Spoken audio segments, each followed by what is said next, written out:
Bismillahirrahmanirrahim. Assalamualaikum warahmatullahi wabarakatuh. Today our company Melati Enterprise will present our financial plan.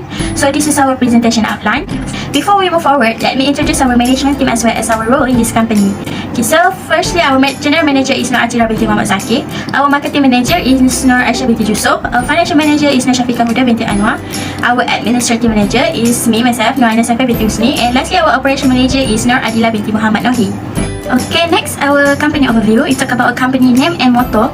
Melati Enterprise is a one-of-a-kind clothing company that specializes in maxi dresses. Our goal is to provide high-quality name brand Melati wear in free sizes and styles to fit all body types and shapes. As a result, our first dress, maxi dresses, will be sure to satisfy the stylish young person looking for the latest in fashion trends on Instagram for those consumers looking for the latest trendy styles. Hence, our company motto is Fashion Never Sleeps. Melati Enterprise primarily operates as a manufacturing company with a warehouse in Shah Alam, Selangor. Our maxi dress, on the other hand, will be sold through a popular online business platform like Shopee, Instagram, and our own websites. So there will be no physical store or boutique where the product can be purchased. However, our customers who are customers can also come to our warehouse to make a purchase there as well. Our office is also in the same location, so customers can come directly to our office or contact us online if anything goes wrong. Okay, next our vision and mission. Our mission is to provide best value products and services to all of our customers. We also want to make a mark through our branding in order to stay on top of fashion trends. Furthermore, we want to exceed our customers' expectations in terms of what our product can offer by providing high quality dresses at an affordable price. Our expansion plans include franchising our retail location or establishing a well-known brand name. We also like to break into significant chunk of the online retail market. Okay, next let's talk about our product. Our main purpose for this product is to produce high quality clothes at an affordable price so that our consumers can afford them. Our business focuses on producing classy wear for women to wear comfortably everywhere. Hence, we decided to come up with a classy looking dress. Our maxi dresses are also suitable for all ages of our customers and they can wear them to any types of event or occasions. Our dress is designed to be flowy so that it will create a cute look for its owner. Our attire is Sharia compliant and is appropriate to wear. We want to create clothing that encourage women and teens to wear anything totally covered without worrying about looking bad in it. Aside from that, we made our clothing wuduk friendly by putting a zip at the end of its sleeves. This will allow the female to take wuduk comfortably. Next, our dress is also available in one size only, which is free size. However, the cut of the dress can be worn by all sizes from teenagers to early stage pregnant women. This is because we tried to design the dress loosely so that it could perfectly fit any type of body and shape. We live in a tropical country and we are considering producing our dresses in a cool fabric so that they do not sweat excessively. As a result, we choose to make our dress out of polygrip so that it will be more comfortable for the ladies, and most importantly, polygrip materials is ironless. Customers who are customers can also come to our warehouse to make a purchase there as well. Our office is also in the same location, so customers can come directly to our office or contact us online if anything goes wrong. Okay, next our vision and mission. Our mission is to provide best value products and services to all of our customers. We also want to make a mark through our branding in order to stay on top of fashion trends. Furthermore, we want to exceed our customers' expectations in terms of what our product can offer by providing high quality dresses at an affordable price. Our expansion plans include franchising our retail location or establishing a well-known brand name. We also like to break into significant chunk of the online retail market. Okay, next let's talk about our product. Our main purpose for this product is to produce high quality clothes at an affordable price so that our consumers can afford them. Our business focuses on producing classy wear for women to wear comfortably everywhere. Hence, we decided to come up with a classy looking dress. Our maxi dresses are also suitable for all ages of our customers and they can wear them to any types of event or occasions. Our dress is designed to be flowy so that it will create a cute look for its owner. Our attire is Sharia compliant and is appropriate to wear. We want to create clothing that encourage women and teens to wear anything totally covered without worrying about looking bad in it. Aside from that, we made our clothing wuduk friendly by putting a zip at the end of its sleeves.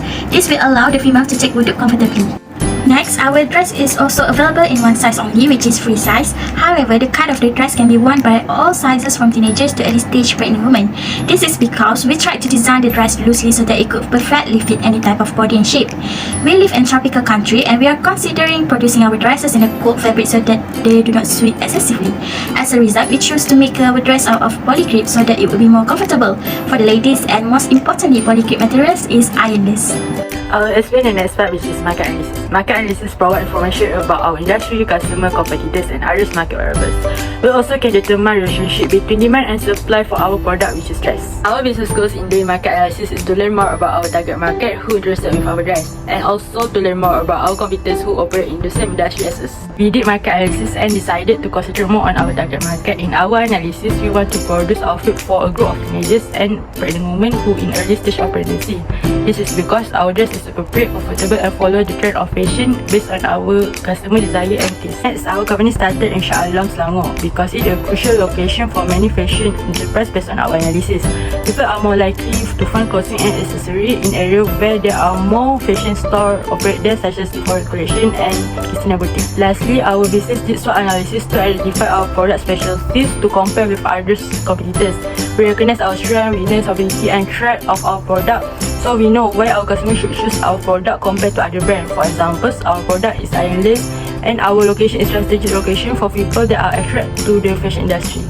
Based on our market analysis, we can make more decisions about possible marketing strategy. There are 4 elements in marketing strategy, which is place, product, price and promotion. In our business, we decided to do promotion like new sales and high-rise sales. This is because it can reach our target customer, raising awareness, encourage interaction with customer to establish a stronger relationship and cultivate the repeated customer to stay longer with us. Next, for the place for distributing our product, we decided to sell through online platform, which is e-commerce like Shopee and Instagram. We also have physical store in Shah Alam.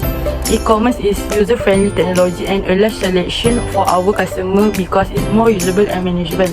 Customers can compare the price and design of our product with other business or competitors, and it will create customer satisfaction. Last but not least, our product have our own value proposition that different from other brands and clothing.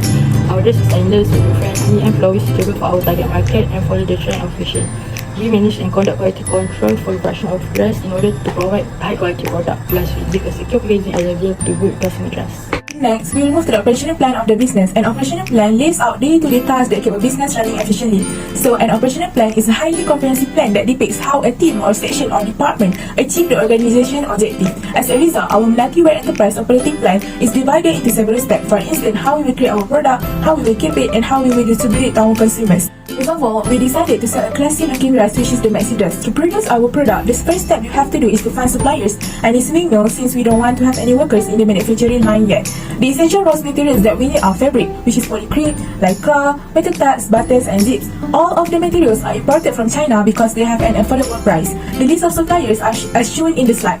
We have found 5 suppliers in total to produce our product. The next step is the production process. So for producing the dress, the manufacturing process is done by hiring suppliers and tailors to sew the dress. We don't have any workers in the production line since we just started our business. As stated in the slides, there are 5 essential raw materials. So, the cost of raw materials for each one of them is different. The fabric cost is 9 ringgit per meter and we need 3.5 meters of polycrete to produce one dress. Next, lycra will cost 9 ringgit and 60 cents per meter and we need 1 meter of it to make one belt to be provided with the dress. We also need to do the labeling, which we use a metal tab that will cost as 1 ringgit per unit. We only need 1 metal tab per dress. Buttons are also important and it will cost as 3 ringgit per unit and we need 3 pieces of button per dress. Lastly, we need zips for the sleeve. So we need 2 pieces of zip for one dress, which will cost us 50 cents per pieces. Next, the manufacturing process needs 3 steps. The first one is finding the fabric. Next, we're gonna send the fabric to the sewing mill to produce one dress, and next, the tailor will sew the metal tag for branding. It is important part of marketing in the business. Labeling helps customers to recognize the brand and can grab their attention too. Lastly, the dress will be having the quality check process by us to make sure that there is no default at the dress. It is also to make sure that all the threads are sewed properly to the dress. Next, step 3 is about how we sell our product. We have our warehouse where we also include our small office in it for the administration team to do their work. We're also gonna buy some racks to organize the dresses according to the color and their sizes. Step 4 is how we distribute the dresses. We will post the dresses by postage and using JNT Express. We're also going to post the dresses daily so customer will not wait for too long. Last but not least, we will also improve our customer satisfaction and customer service and appreciate feedback from customers. We provide some platform for customers to give their feedback, or if they have any inquiries, they can ask us via live chat, which is at www.melatiwear.com or WhatsApp. The customer will also get the member card, and with that, they can get discount and collect points, while we also offer free gifts to them. Next, I will talk about the financial plans. In this part, firstly, I will talk about the classification of costs. We divide our costs into 2, which are variable and fixed costs. In variable costs, there is direct material. For direct materials, we use buttons, zip, 2 types of fabric, which are polycrete and lycra, and a metal tag with the total cost of direct material per unit is 51 ringgit and 40 cents. For direct labor, we take about 1 hour and 30 minutes to produce one product. With the labor rate per hour being 7 ringgit, the labor cost required for the production of each product is 10 ringgit and 50 cents. Then, for variable manufacturing overhead, we use 2 needles, 100 meter thread and 1 sewing chalk, and the total cost per unit for them is 1 ringgit and 58 cents. For variable selling and administrative expense, we only occur one cost, which is delivery expense for 5 ringgit for each delivery of our product. Meanwhile, in fixed costs, we have fixed manufacturing overhead and fixed selling and administrative. There are few expenses that are included in both expenses, which are rent, insurance, maintenance and utilities. 75% of maintenance, 80% of rent, 70% of insurance and 60% of utilities expense are for fixed manufacturing overhead. The other expense that is included in fixed manufacturing overhead is indirect labor. For the total cost of the year is 16,800 ringgit. Thus, the total amount for fixed manufacturing overhead are 40,900 ringgit. For total fixed selling and administrative expense, we total out 40% of utilities, 20% of rent, 20% of insurance, 25% of maintenance expenses as well as salary for accountant, which amounted to 31,200 ringgit. To determine the selling price of our product, first we find the predetermined overhead rate. For predetermined fixed overhead rate, we divide the total cost of fixed overhead with the budgeted amount of direct labor hour. Then we get the predetermined fixed overhead rate of 6 ringgit and 31 cents. Then we also find the predetermined variable overhead by dividing the total cost of variable overhead with the budgeted amount of direct labor hour and get the total of 4 ringgit and 5 cents. Then we total up both rate and get the amount of 7 ringgit and 37 cents. Then we multiply the total POHR with the direct labor time per unit, which is 1.5 hour, and get the amount of POHR of 11 ringgit and 5 cents. Using the absorption costing with the amount of POHR, we total out with the direct material and direct labor per unit to get the total product cost of 72 ringgit and 96 cents. Then we find our selling price by multiplying the product cost with the markup percentage, which is 20%. Then we plus again with the total product cost. As we calculated, the selling price is 87 ringgit and 55 cents. Next, in doing the CVP analysis, we find the total fixed cost and total variable cost per unit as stated in the table above. Then we calculate the contribution margin per unit by subtracting the variable expense per unit from the selling price per unit. So the CM per unit is 90 ringgit and 7 cents. From the calculation before, we can find the break-even quantity and sales by dividing the total fixed cost with the contribution margin per unit. Then we get the break-even quantity of 3781 unit. To get the break-even sale, we multiply the break-even unit with the selling price. Then we will get the amount of 321,009 ringgit and 70 cents of break-even sale. Based on the calculation of break-even sales, targeted net income for our business is 350,000 ringgit. From this, we can find our targeted quantity by adding the total fixed cost with the targeted net income, then divide it with the contribution margin per unit.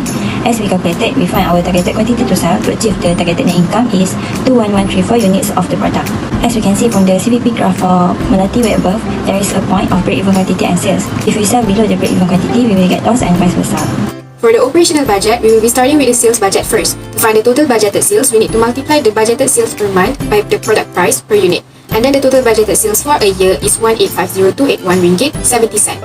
As for the production budget, our business was to maintain an ending inventory of 10% to be equal to the following quarter's budgeted sales in units.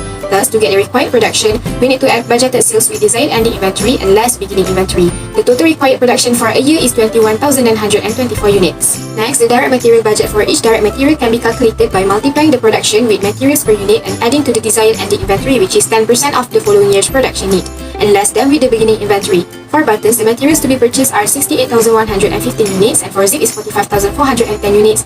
For fabric is 79,468 units, and for both lycra and metal type, it will be 22,705 units. To find the total purchase cost of one dress, each cost of direct materials need to be multiplied by the total material to be purchased for one unit. The total purchase cost of the dress will be 347,310 ringgit. So to get the total direct labor cost, we need to multiply units of production with the direct labor time per unit and hourly wage rate. The total direct labor cost would be 230,202 ringgit. For the manufacturing overhead budget, we need to multiply the budgeted direct labor hours with the variable manufacturing overhead budget, and the amount then needs to be added to the fixed manufacturing overhead cost to get the total manufacturing overhead cost, and then less with non-cash costs, which we don't incur any. The amount of cash disbursement for manufacturing overhead will be 92,859 ringgit 88 cents. For the selling and administrative budget, the calculation is the same except that we need to use the budgeted sales instead of budgeted direct labor hours. The total cash of selling and administrative expenses will be 136,870 ringgit. Moving on to the expected cash collection, our business collection pattern is 60% in the first quarter and 40% in the following quarter. So the total expected cash collection will be 1,622,651 ringgit 70 cent. And for cash disbursement, when half of the purchases are paid in the first quarter, while the other half will be paid in the next quarter, the total cash disbursement is 993,379 ringgit. Moving on to the last budget, which is the cash budget. To find the ending cash balance, we need to add the total cash available and less them with the total cash disbursement. So our business policy was to maintain a minimum cash balance of 10,000 ringgit, and each owner contributed 500,000 ringgit cash capital to the business. So the total ending cash balance for the year will be 669,340 ringgit 80 cent. Next, we need to do a budgeted manufacturing statement to get the cost of goods manufactured by adding the prime cost that consists of direct material and direct labor with the manufacturing overhead, and we will get a total of 1,449,948 ringgit. To count for budgeted ending inventory, we need to multiply the desired ending inventory for the end of the quarter with its price per unit, and we will get a total of 40,147 ringgit. To get the operating income, we need to compute the budgeted income statement as shown above. After getting the gross margin, we need to less them with the selling and administrative expenses, and we will get 315,006 ringgit 40 cent as the net operating income. For the budgeted balance sheet, we need to list out all of the total assets and liabilities and equities, and we will get the amount of 989,361 ringgit 42 cent. So our presentation comes to a close with the end of my part. Thank you for listening, and Assalamualaikum warahmatullahi wabarakatuh.